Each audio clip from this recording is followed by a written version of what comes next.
എടാ ചായക്കപ്പിന്റെ അത് പല്ല് കിടക്കണ്. കപ്പില് പല്ല? ഇതിനകത്തൊന്നുമില്ലല്ലോ. നോക്കിയേ. ശരിയാണല്ലോ. എടാ ഇതിലൊന്നുമില്ല. എന്തൊരു കഷ്ട ഇത്.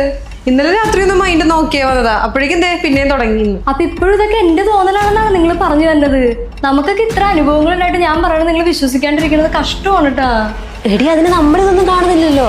മറ്റതങ്ങനെയാന്നാ, നമുക്ക് 3 പേർക്ക് ഒരേപോലെ അനുഭവം വന്നപ്പോഴാണ് നമ്മളിത് വിശ്വസിച്ചത്. എപ്പോഴും എല്ലാം ഒരേപോലെ തന്നെ സംഭവിക്കണമെന്നുണ്ടാ? ശരി, നീ അത് വിട്. ഇപ്പൊ ഇങ്ങനെ പോട്ടെ. ഇനി നമുക്ക് എന്തെങ്കിലും വന്നിട്ടുണ്ടെങ്കിൽ അപ്പൊ നോക്കാം. ഇപ്പൊ നമുക്ക് എന്തായാലും ഒന്ന് കടയിൽ പോയിട്ട് വരാം. എന്തിന്? ഇങ്ങോട്ടേക്കുള്ള അല്ലാതെ ചില സാധനങ്ങൾ വാങ്ങാനല്ലേ? അതെ, അത് നിനക്ക് എങ്ങനെ മനസ്സിലായി? ഇന്നലെ പറഞ്ഞായിരുന്നു. ആര്? ഞാനാ? അത് ഞാനെങ്ങനെ അറിയാം? നീ ഓരോട് പറഞ്ഞ കാര്യല്ലേ? പോയി ചോദിക്ക്. എടാ നമ്മളന്ന് മറ്റേ പോയില്ലേ വർണ്ണം എന്ന് പറയണ കടയില്ലേ, അങ്ങോട്ട് പോയി നോക്കാം.